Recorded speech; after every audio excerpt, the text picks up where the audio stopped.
That's why I go for that rock and roll music. Any old way you choose it. It's got a backbeat, you can't lose it. Well, talk to us about the show. What can people expect? Well, our show is a concept on the timeline of rock and roll from Elvis Presley to the Beatles. The first half of our shows are the 50s rock and roll pioneers. We travel around the country in this virtual tour, go to different cities where they're from, show their origins and their influence. And then the second half is the British invasion groups who basically picked it up and restarted rock and roll all over again by imitating American groups. All right, well, I love it.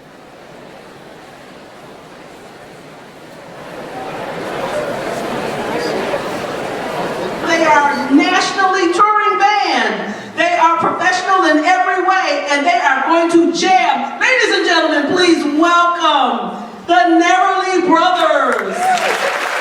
Wake up, little Susie, wake up.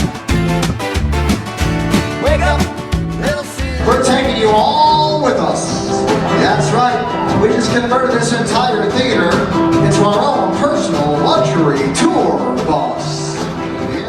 We're going to set the time machine now to the year 1957. We're going to begin our tour by traveling around America, going coast to coast, north and south, stopping at big cities and small towns to celebrate the pioneers of rock and roll. And as we pick up speed in our bus, we're going to jump across the big pond over the Atlantic to England for the second half of our show to celebrate those young British groups who picked up on the American sounds of the 1950s. And they brought those sounds back to our shores in a little different fashion to become the next popular wave of rock and roll. The year was 1964, and they called it the British Invasion. First stop, Memphis, Tennessee. They call it the birthplace of rock and roll because of all that great rockabilly and rock and roll music being recorded for the first time.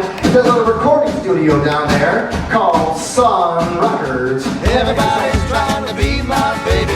Everybody's trying to be my baby. Everybody's trying to be my baby now. Woke up last night, 4:30. 50 women knocking on my door. Everybody Talking about the late great man in black, Mr. Johnny Cash.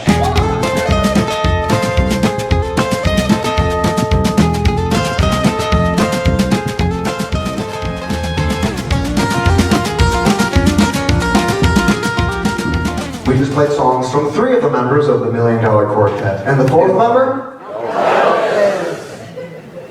Oh, we have a lot of rock and roll historians here tonight. fuzzy tree. My friends say I'm acting as wild as a bug. I'm in love. I'm all shook up. Ooh, ooh, yeah, yeah.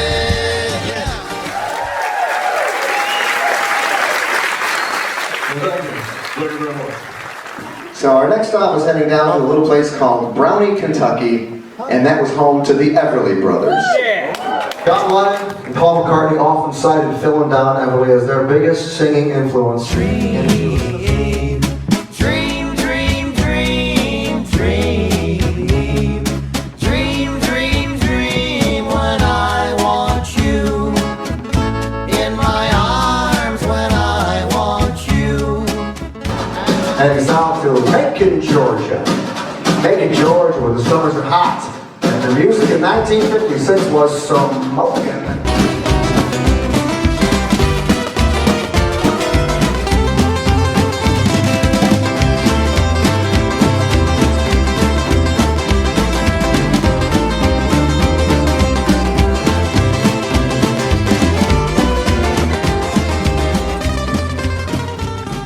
So our next stop is headed northward to a little town called Albert Lee, Minnesota. Oh, it's about 100 miles south of Minneapolis. Well, I called my congressman. He said, quote, I'd like to help you, son, but you're too young to vote. sometimes I wonder what I'm gonna do, but there ain't no cure for the summertime blues. We're going to head out and head southwest to the state of Texas. The town is Lubbock. And if that sounds familiar to anyone, that's where Buddy Holly hailed from. That'll be the day when I die. Well, that'll be the day. That'll be the day. That'll be the day. That'll be the day.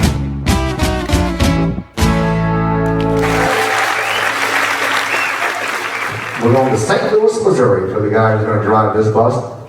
So we'd like to finish this set with a song we like to call the national anthem of rock and roll from the legendary Chuck Berry.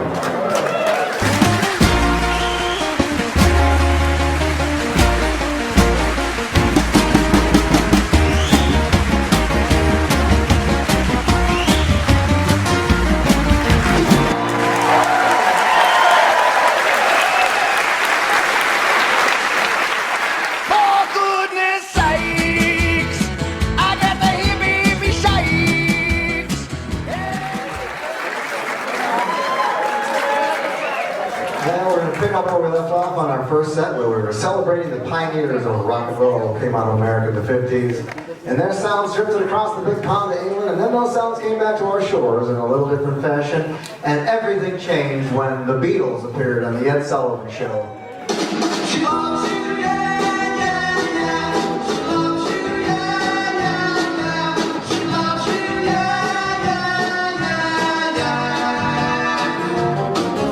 You think that you lost your love? Well, I saw her yesterday.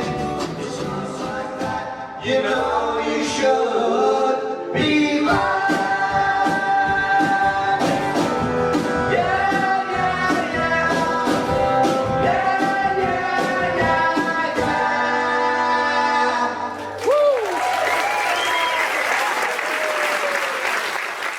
John Lennon and Paul McCartney, probably the greatest songwriting duo in pop rock music history, but their big influence was American music of all kinds.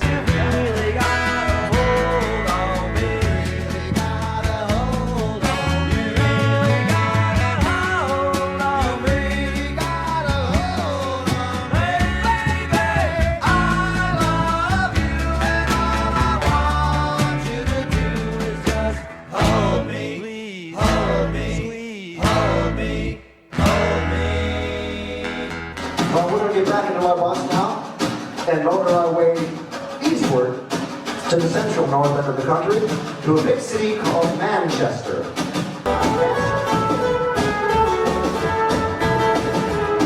All right, your turn. Sing along, time.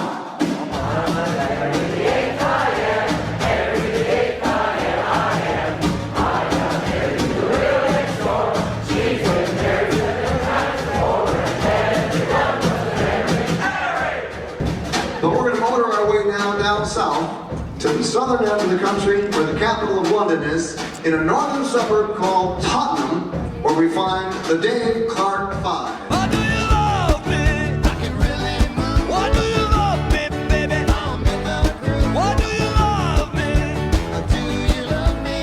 Now that I can dance. Watch me now. I'm going to play that signature riff. It's going to whiz by your ear in a split second, but when you hear it, something in your brain recognizes that as the Kinks sound of 1964. Without hesitation, just go, woo!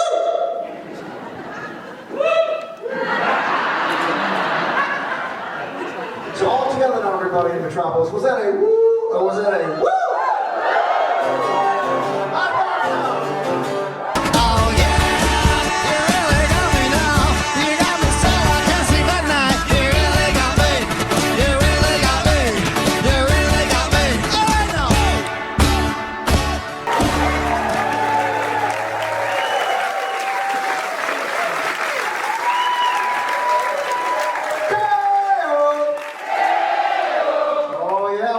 And this little old blues band in London took this jazz rhythm and blues classic and turned it into a rock and roller when they recorded it in 1964. The name of the group, the Rolling Stones. Get your kicks on Route 66. Come on, ride.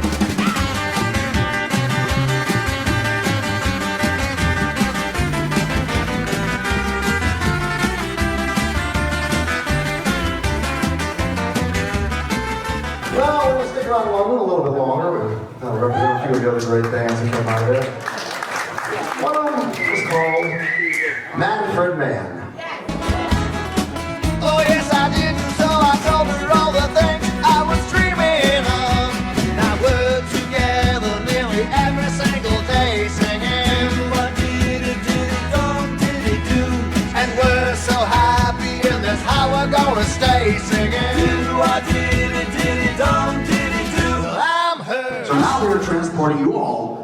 Hamburg, Germany. It's 1963. You're at the Star Club, and every night the announcer would grab the microphone to introduce the band as Die Searchers of Liverpool.